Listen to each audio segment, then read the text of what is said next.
Ever wondered why some people can communicate with confidence, influence, and authority? Well, great news, it's a skill that you can learn with some deliberate practice. I'm going to help you by summarizing the key points from this book, Gravitas, Mastering Communication with Confidence, Influence, and Wit. So what is gravitas? Well, there's an equation for it. Gravitas equals knowledge, passion, and purpose minus anxiety. And it's about balancing seriousness with that joyful dash of humour. And to do this, we need to have great self-awareness. And this is being able to identify and regulate our own emotions. Status, connected. You may think of these as two different types of people, but it's really a scale. A status person tends to value respect. They'll often make up their own minds, make direct decisions, and have an authoritative style of leadership focusing on a task. Whereas a connected person tends to value friendship. They'll often be more approachable, asking for advice, giving good contributions to collaborative work, and possessing an empathetic style which focuses on friendship. Now, it's important to think of this as a scale, and on one side of status, the other side connectedness, and in the middle there's gravitas, and that's when you're a credible person. And be aware you can actually dial up or down your status or connectedness depending on where you are, and that can help you influence others, and you could be more or less supportive accordingly. And in part, body language can help you change this. If you say something with your palms down, you think of a politician and you're often being authoritative and your voice lowers slightly. Whereas, if you put your palms up, often your voice becomes that little more musical, and unintentionally, this may happen. I'm exaggerating it now, of course, but by having your palms up, you may appear more open to connections, and that's a way of flipping it around. Here's a few more hacks. Stay still when talking, and that'll make you appear more authoritative rather than nodding all the time. Another one would be to avoid fillers. Be comfortable with silence, because you'll often find that somebody who doesn't have gravitas just tries to speak to fill silence. And if you can reduce your tone at the end of a sentence, you will appear more authoritative. Whereas, if you've got a sentence and at the end you increase your tone, it sounds like a question. When you're making a point, there's a structure to this. Almost think of headline, 3 points, and summary. We'd think of this headline, what's gravitas, how to learn it. 3 points, well, I won't reiterate them now. And a summary, keep watching to the end of the video to get to that part. Now, if you learn a topic, you want to then, when you present in it, make it as clear as possible by breaking it down into points. Then you can almost present it like a story. Think of a nice family dinner in which people are telling stories rather than arguing with each other. And if you can practice becoming more like a conversation, that will give gravitas when you're speaking, because you can clearly move from point to point smoothly. So a clear summary is key. Short words, short sentences. A phrase is good. This provides maximum clarity, whereas a paragraph is bad. Talk slowly with a slightly lower tone and pace, relaxed and with natural pauses. And remember to capture the audience's attention by using energy. That's what I'm doing in this video, by the way, but you can speed it up to double speed if you like, as long as you get to the end. And if you want to perfect a speech, you may even want to think of singing it. I'll spare you that, I've not learnt to sing yet. But you can also practice speaking and thinking where your voice is coming from. Generally, there's 3 areas. There's the head, the heart, and the gut. Obviously the heart's more there, but when you're thinking about speaking from the head, it's more high-pitched, intellectual and analytic. Is there a correlation between these variables? Whereas a medium pitch is more from the heart, and that's trying to signify love. Whereas a gut voice, or in other places they talk about talking from the crown jewels, that's more low-pitch passion and drive. And you could imagine your voice as having different gears, so you can change to the correct voice to give that maximum effect. And when you use pauses, this helps maximize the impact of what you say. And it also gives the audience a slight time to catch up and digest your ideas. So if you want to emphasize a pause, consider completing a sentence, then deliberately breathing in before the next sentence starts. And if you can alter the pace, it'll also keep your audience more interested. Emphasis. Now this is key, because one word, if you put emphasis on it, it will completely change how a sentence is heard.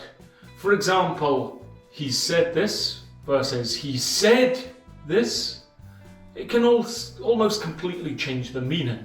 So think about, when you're planning a speech, what you want to convey and what you want your audience to feel, and what you want them to actually do, because this allows you to plan the key points to take action. And a good speech has this balance of both analysis and emotion. If you just overdrive somebody by showing them too many funnel plots, they'll turn off. But if you can put a meaningful story with the data, that's key. And health, it's quite easy, because you can have population data and then say, and here's story of one individual who had diabetes or Alzheimer's, and this is what happened to them. So that's quite an easy way to do it. Another golden rule in life in general is to not take things personally and lighten up. I loved the viral video of the Ryanair chief exec getting a cake thrown on him, and he kept going and he said, oh, it's actually quite nice. But anyway, don't watch that now, keep watching, because I'm going to tell you about 4 gremlins against gravitas. Blame. And that's not taking responsibility of something, and it's often due to an underlying fear that somebody may have. Compliant. That's when people just agree to everything and they're not actually wanting to move things forward. Compute. That's when we hide behind data or long words, and it often would show that we're putting a distance between us and somebody else and not trying to connect with emotions in any way. And distract. That's when you move your hands around or speak about lots of different topics to come off the point.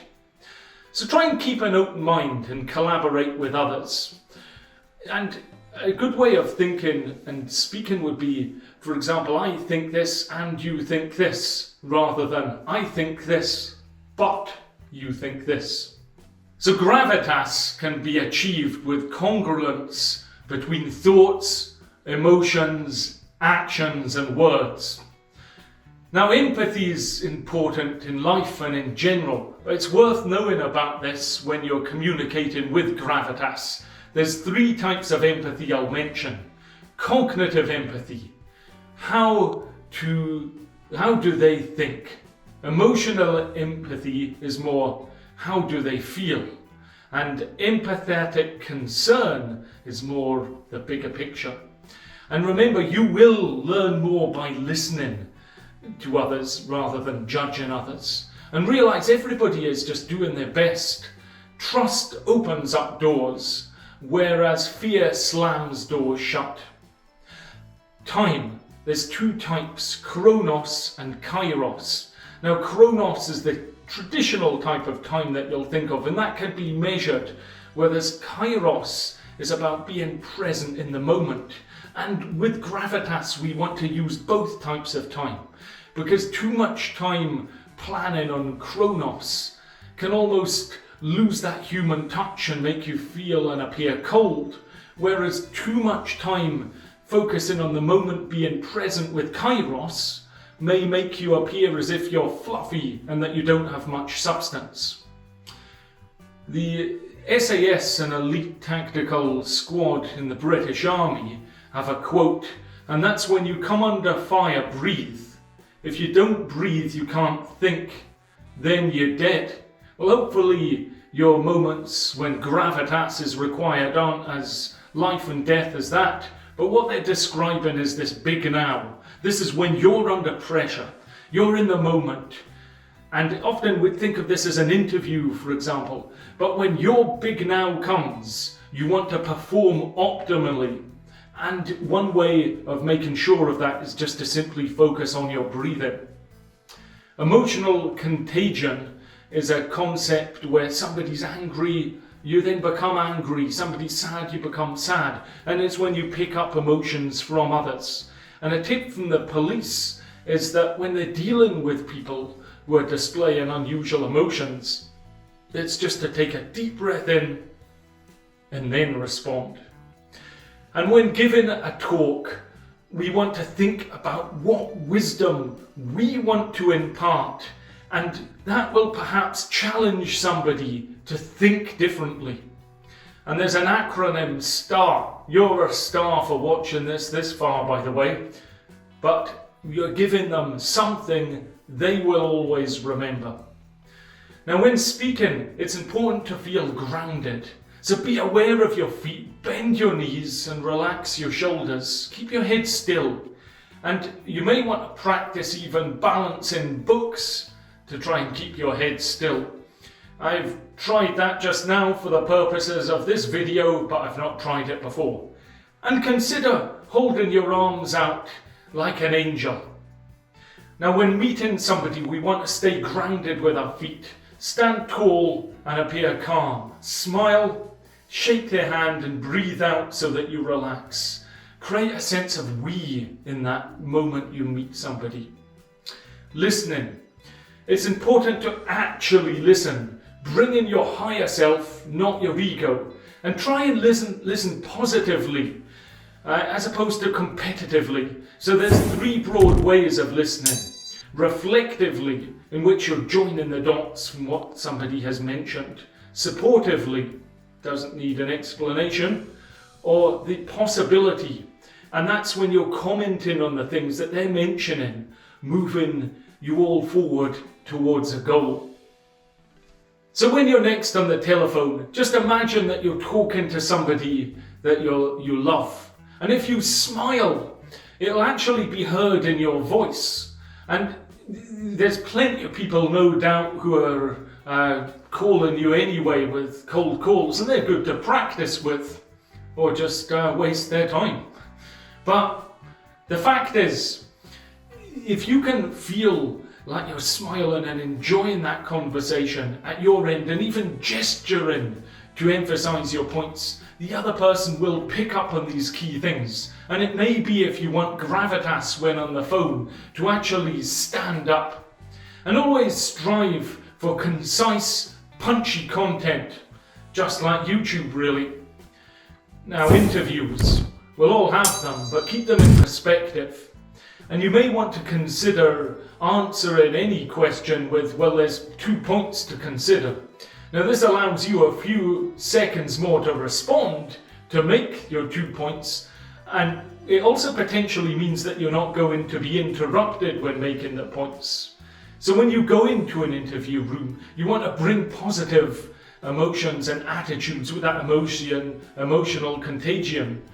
So by thinking of good things, really listen to interview questions, think, take your time, then respond. Invited for a TV interview? Good for you, I've not been yet. But when you are, aim to be authentic. Demonstrate a sense of humour as well. Remember, you wouldn't have been invited for a TV interview if you weren't wanted. Whatever you do, don't use notes. This detracts from gravitas. And just imagine that you're speaking to just one person.